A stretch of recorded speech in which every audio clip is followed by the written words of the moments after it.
J'ai envie de regarder ça avec vous, les instituteurs et les enfants des autres. C'est un reportage des archives de RTBF de 1973. Ça a 52 ans. Au début de ma carrière, je souriais souvent, maintenant je ne souris plus. Eh, vous avez vu, hein, purée, en 50 ans, qu'est-ce qui a changé?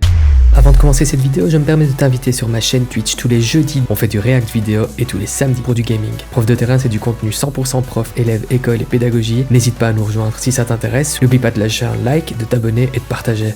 Allez, je te laisse profiter de cette vidéo.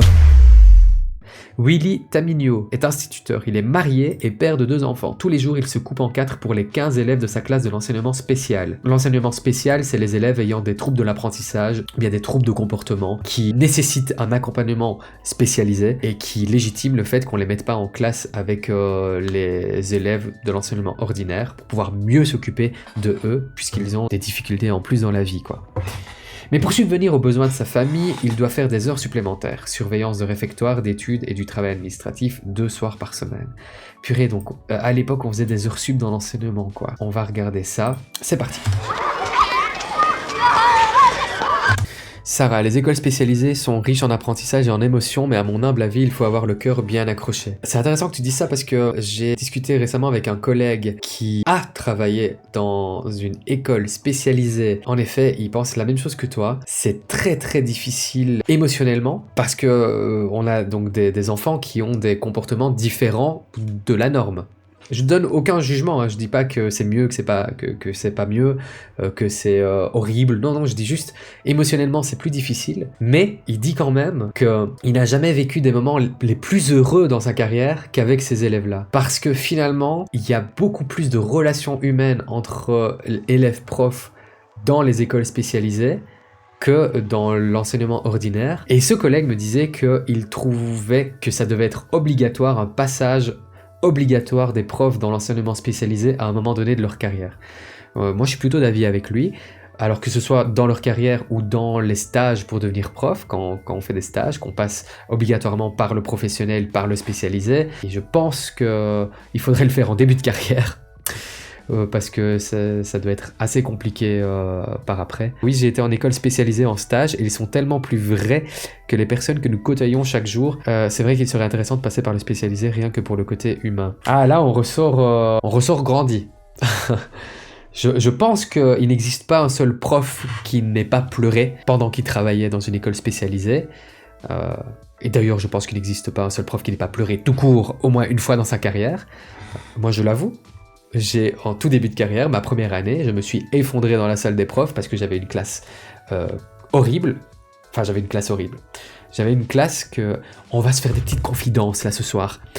J'avais une classe qui, maintenant a posteriori, je ne dirais pas qu'elle était horrible, mais je ne savais pas m'y prendre. Il y a plein de conflits qui n'auraient pas éclaté entre les élèves et moi si j'avais eu de l'expérience. Mais c'est pas grave, c'est comme ça que le métier se fait, et c'est pour ça que c'est d'autant plus important qu'un prof en début de carrière ait le moins de cours possible, enfin le moins d'heures de travail possible en classe, parce que c'est tellement dur en début de carrière d'être prof, c'est tellement dur. On arrive en classe avec ses préjugés, avec ses stéréotypes, en se disant c'est moi le cow-boy, dès que je parle tout le monde se tait, parce que je suis le roi, je suis la reine, j'ai le contrôle divin sur cette classe, et en fait pas du tout. On a en face de nous 20 bonhommes qui pensent que c'est eux les chefs, et quand nous on arrive en se disant non mais de toute façon si j'ai dit on se tait, vous vous taisez, et si vous voulez pas vous sortez, vous vous faites mais défoncer. Et évidemment, comme j'étais jeune prof, naïf, plein de savoir, parce que je savais mieux que tout le monde, hein, évidemment, quand on est jeune, on sait mieux que tout le monde. Je vous dis les jeunes, écoutez-moi, vous ne savez rien du travail, vous ne savez rien de... On pense tout savoir, mais on sait pas. Et donc, je suis arrivé avec mes gros sabots dans cette classe. Il faut savoir aussi que c'était une classe dans l'inférieur, je comblais mon horaire pour avoir un temps plein avec des classes dans l'inférieur, parce qu'en plus, ils trouvaient pas de prof. Donc j'ai accepté de travailler dans l'inférieur en étant payé moins, puisque quand on travaille dans l'inférieur et qu'on n'a pas le bon diplôme, on est payé moins. Et je me suis fait retourner par ces élèves, et j'étais tellement de bonnes intentions, j'avais tellement envie de leur apprendre des choses, mais j'avais pas l'expérience, c'était la première fois que je travaillais dans le professionnel, je ne savais pas que le niveau à atteindre, c'était pas celui-là. J'avais lu les programmes, je les connaissais par cœur, on doit les connaître quand on est prof. Je pensais en fait qu'ils se foutaient de moi parce qu'ils y arrivaient pas. Et en fait pas du tout. Des tâches simples, que je considérais simples, maintenant Maintenant, en y repensant, je visais beaucoup trop haut. Je visais en fait pour une classe de 5e secondaire dans le général, alors que j'étais en 3e qualifiant. Mais ça n'empêche que on peut quand même trouver du bonheur à travailler dans des classes très compliquées. Maintenant j'ai l'habitude, maintenant j'ai fait ma carrière dans le professionnel, j'ai plus que ça. Je sais éviter les conflits en amont dans ma préparation des cours. Non, vraiment un conseil, s'il y a des profs qui me suivent, évitez les conflits en préparant en amont. Vous savez que quand vous préparez une leçon, vous dites oula, si je fais ça, ça va partir en couille. Je vais éviter de faire ça, je vais faire autre chose. Par exemple, si je fais des binômes, je vais déjà, au préalable, sélectionner les élèves qui ne seront pas en binôme. Et quand je dis mettez-vous par deux et que je vois des choses se faire, tout de suite, non, pas vous. Il y a de nombreux éléments que tu évoques qui font aussi penser au vécu du prof en alter-école.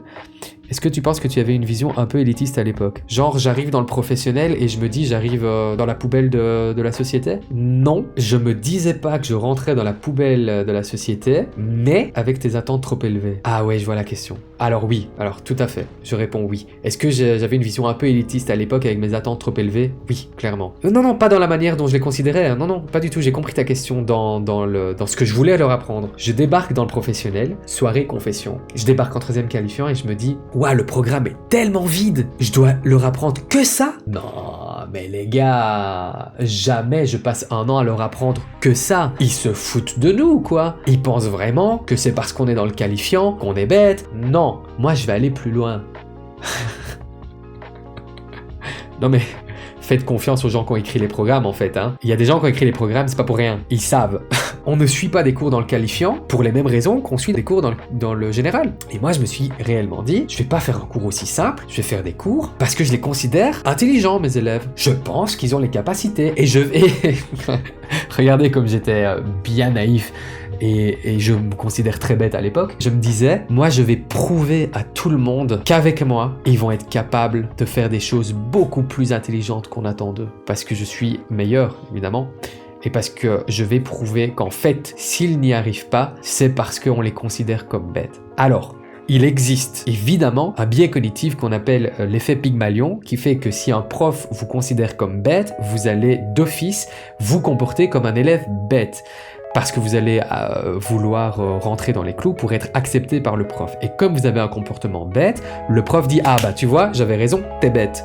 Donc, j'ai bien fait de te dire que t'étais bête. » Et vous, pour pouvoir être bien vu par le prof, vous dites « Bah oui, en effet, je suis bête. » Et donc, vous allez... Et c'est un cercle vicieux, c'est l'effet Pygmalion, c'est très bien documenté scientifiquement. Et moi, à cette époque-là, je me suis dit « Non, mais attendez les gars, moi je vais faire l'effet Pygmalion inverse. Je vais les considérer tous méga intelligents, à tel point que je vais attendre d'eux des résultats bien supérieurs à ce que j'attendrais d'élèves qui sont plus haut niveau qu'eux et dans des écoles où on les prépare à l'enseignement supérieur. Donc oui, Delicious Note, je pense que j'avais une vision un peu élitiste. Je voulais absolument qu'ils sachent qu'à la 3e personne du singulier, on rajoute un S au present simple et je veux qu'ils m'expliquent pourquoi et je veux qu'ils le fassent à chaque expression écrite et s'il y a plus de 3 erreurs, je leur mets un échec en forme grammaticale parce que c'est quand même pas compliqué de savoir qu'il faut un S et s'ils le font pas, c'est vraiment parce qu'ils ont flemme d'étudier. Non. Voilà, j'avais une vision élitiste, oui, je l'avoue. Maintenant, je complètement changé la donne. Je ne pense pas qu'on est intelligent quand on sait rajouter un S. Je pense que c'est important de l'expliquer. Je pense que c'est bien de faire le moins de fautes de grammaire et d'orthographe possible quand on écrit une rédaction. Mais je ne crois pas qu'on soit bête et je ne pense pas qu'il faille absolument que chacun soit top génie de l'orthographe pour réussir une évaluation. Je pense que la chose principale quand il faut parler une langue, c'est savoir se faire comprendre. Et si on sait se faire comprendre en faisant un minimum d'efforts et en utilisant au moins la matière qu'on a appris, je pense qu'on a prouvé son intelligence. Yeah.